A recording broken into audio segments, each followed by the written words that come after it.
अस्सलाम वालेकुम वरहमतुल्लाहि वबरकातुहू। इत्तेहाद न्यूज में आप सभी का खैर मकदम है।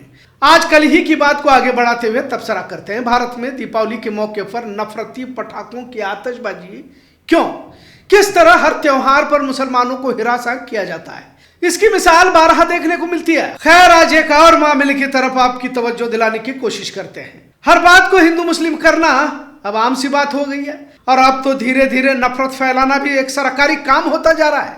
पर क्या विदेशों में जो लाखों हिंदू नौकरियां, मुलाजमत या कारोबार कर रहे हैं, इनके बारे में भी कुछ मालूमात है? चलिए आज इस पर भी रोशनी डालने की कोशिश करते हैं ताकि अंधभक्तों को विदेश में रहने वाले हिंदुओं की हकीकत का अंदाजा आ जाए कि सितारों से आगे जहां और भी है। सिर्फ भारत में एक समुदाय विशेष को परेशान करके बहादुरी का मुजाहरा करने वालों को चाहिए कि दिगर मुमालिकों में सभी जात धर्मों का कैसे लिहाज किया जाता है, किस तरह से इज्जत की जाती है। और इसमें इन अंधभक्तों से ज्यादा इनके पापा मोदी साहब का भी बड़ा किरदार है, क्योंकि दुबई में मंदिर की तामीर को अपनी कामयाबी और हिंदू मजहब की इबादतगाह को कैसे अरब की सरजमीन पर तामीर किया का सहरा अपने सर बांध लेते हैं। वैसे तो इन्हें अपनी पीठ थपथपाने की पहले से आदत है। वही भारत जैसे सेक्युलर मुल्क में नफरत परोसने के लिए भक्तों को आजाद छोड़ दिया जाता है। खैर, आज इस बात का तस्करा इसलिए करना पड़ रहा है क्योंकि दीपावली के मौके पर मुस्लिम मुमालिकों में किस तरह की रोशनाई वहां की इमारतों पर देखने को मिल रही है। आपको ऐसा लगता है जैसे भारत का ही एक अक्स हो या भारत का ही एक हिस्सा हो यहाँ नजर आ रहा हो, और खासकर जहां भारत के हिंदू अपने परिवारों के साथ बरसों रह रहे हैं, रियाल दरहम में लाखों कमाकर अपने रहन सहन को बेहतर बना रहे हैं। आप स्क्रीन पर कुछ तस्वीरें देख सकते हैं। दुबई, कतर, बहरीन, ओमान, जिनकी पहचान ही एक मुस्लिम ममालिक के नाम से की जाती है, लेकिन यहाँ किसी तरह का दबाव और खासकर धर्म को लेकर नहीं देखा जाता। मुस्लिम मुल्क है, इसके लिए हिंदुओं को किसी तरह भी हिरासा नहीं किया जाता। लाखों लोग रोजगार हासिल कर भी रहे हैं और अपने धर्म की तमाम तहजीब पर अमल भी कर रहे हैं। आज के मौजू के पीछे यही मकसद है कि जहां भारत की सड़कें, रोजगार, नौकरियां, कारोबार, रहन सहन को इंसान की तहजीब, इनके धर्म की बुनियाद पर हिकारत से देखा जाता है, वही अरब के इन ममालिकों से अंधभक्तों को सीखना होगा कि किस तरह सभी को एक तरह की नजर से देखा जाता है। क्या कभी किसी ने या आपने कभी सुना है कि दुबई के मंदिर के सामने जाकर अल्लाह अकबर का नारा लगाने के लिए किसी ने कहा या किसी ने लगाया? क्या किसी को उसके मजहब को देखकर हिकारत से सुलूक किया गया?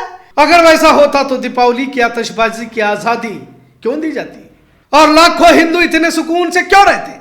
कुछ ने तो कहा कि और जिनके भी वहां पर रिश्तेदार रहते होंगे, किसी न किसी के तो रहते होंगे, कभी पूछ भी लीजिएगा कि जितनी आजादी और सुकून इन ममालिकों में है, भारत में नहीं है। ऐसा ये किसी मुस्लिम के अल्फाज नहीं है, बल्कि उन हिंदुओं के ही है। यहाँ पर बड़े बड़े स्कूल, कॉलेजेस है जहाँ लाखों भारतीयों के बच्चे पढ़ते हैं। भारत के ऐसे बड़े ताजिर भी है जो हिंदू होने के बावजूद बड़े बड़े शॉपिंग मॉल के मालिक बने बैठे हुए और करोड़ों रुपए कमा रहे हैं। बहरहाल ये तस्वीरें आपको अहम पैगाम दे रही है। यकीनन देश हो या दुनिया, इंसानियत के बगैर इंसानों का जीना दुश्वार हो जाता है। पर क्या भारत में ये मोहब्बत, अखुवत, इंसानियत नफरती अंधभक्तों को समझ में आ सकती है? यहाँ तो महज 200-400 कमाने वाले मजदूर की रोजी इसलिए छीन ली जाती है क्योंकि वो मुसलमान है। उसके ठेले को पलट दिया जाता है, उसकी सब्जियों को फेंक दिया जाता है। बस में टोपी डालकर टिकट लेने वाले कंडक्टर को मुसलमान होने पर जलील किया जाता है। घर उस शख्स को नहीं दिया जाता अगर वो मुसलमान है। यहां तक कि अब तो समाजी बायकाट का नारा भारत में लगाया जा रहा है। कुछ हिंदुत्व तंजीमों ने तो नस्ल कशी तक करने की धमकी दी है और बात बात पर पाकिस्तानी और देश विरोधी होने की बातें मुसलमानों को सुनाई जाती है, जबकि हकीकत यह है कि आज भी मुसलमान उन अंधभक्तों से ज्यादा देशभक्त है। नौकरी नहीं देना, रोजगार नहीं देना, जमीन नहीं देना, स्कूल में बच्चों को अच्छी तालीम नहीं देना, सियासत में हिस्सेदारी नहीं देना, मुसलमान को दूसरे नंबर का शहरी बनाकर गांव से बाहर करने की साजिश चली जा रही है। वोट डालने के हक छीनने की बात कही जाती है। मस्जिदों पर कब्जा करना, गांव के नाम बदलना, मस्जिदों पर भगवा परचम लहराना और जबरदस्ती जय श्री राम के नारे न लगाने पर मॉब लिंचिंग कर उसे जान से मार देना। आखिर किस इंतहा तक मुसलमानों को देश में आजमाया जा रहा है? बहरहाल ये दो तस्वीरें आपके सामने हम रख रहे हैं। ऐसा नहीं कि हमें जो विदेशों में जो चल रहा है वो बहुत अच्छा है या तो वो मुल्क बहुत अच्छा। हमारे लिए तो हमारा भारत देश ही महान है। लिहाजा विदेशों में रहने वाले हिंदुओं से कुछ तो सबक सीखे। और मैं तो कहता हूं कि उन हिंदुओं की भी जिम्मेदारी है जो विदेशों में दरहम रियाल तो कमा कर लाते हैं। इन नफरती गिरोहों को दुबई, बहरीन, ओमान में किस तरह का बर्ताव वहां पर दिगर मज़ाहिब के लोगों के साथ किया जाता है, इस पर भी इन्हें ज्ञान देना जरूरी है। भारत में बढ़ता नफरती माहौल यकीनन इस मुल्क के मुस्तकबिल के लिए खतरनाक है।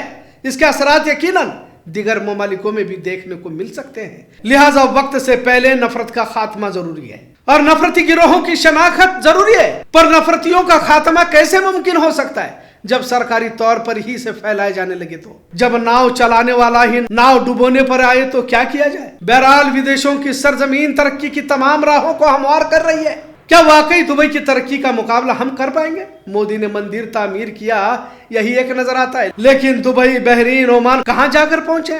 और ऐसे ही नहीं पहुंचे। दुबई में तो 180 मुल्कों के लोग एक जगह पर सुकून के साथ किस तरह रह रहे हैं? जब इत्मीनान सुकून होगा तो तरक्की अपने आप होती रहेगी। दुबई में 40 लाख की आबादी है, जिसमें 92% लोग दिगर ममालिक के हैं। मतलब सिर्फ 8% लोग वहां के मुकामी हैं और जो बाकी हैं उसमें दिगर ममालिक से रहने वाले लोग हैं, जिसमें भारत के लोगों की आबादी बहुत बड़ी है। दुनिया की रिचेस्ट म्युनिसिपैलिटी के तौर पर दुबई को देखा जाता है। खैर, इस मौजू के पीछे का यही मकसद था कि अंधभक्तों का एहसास दिलाया जाए कि जो नफरत देश में फैला रहे हो, कभी देश की सरहदों से दूर भी झांक कर देखो, जहां तुम्हारे ही हिंदू भाई कितना सुकून इत्मीनान से मुस्लिम ममालिकों में रहते हैं। क्या इस नफरत की बिना पर भारत विश्व गुरु हो जाएगा? मोदी हुकूमत में 2 बड़े काम हुए। भक्तों, आपको मालूम भी है दुनिया में सबसे ज्यादा कर्ज लेने वाला मुल्क भारत बन गया है। 2025 वर्ल्ड बैंक आंकड़ों के मुताबिक भारत दुनिया का सबसे ज्यादा कर्जा लेने वाला मुल्क बन चुका है।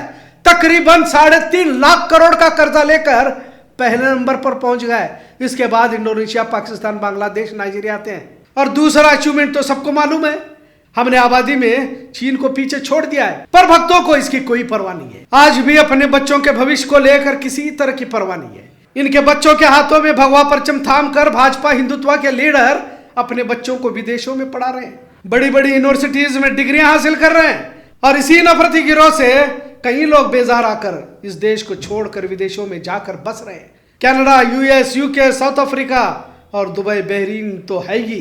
पर यहाँ यानी कि भारत में नफरत फैलाने के लिए गरीबों का इस्तेमाल बड़े पैमाने पर किया जा रहा है। लिहाजा दीपावली के मौके पर किस तरह की जिंदगी कुछ हिंदू भाई मुस्लिम ममालिकों में खुशाइंद गुजार रहे हैं, और तुम अंधभक्तों अब भी ठेले की गाड़ियों पर, सब्जी की गाड़ियों पर भगवा परचम लगाकर सिर्फ हिंदुओं से ही सामान खरीदना और मुसलमानों का बहिष्कार, समाजी बाइकॉट की मुहिम चला रहे हो।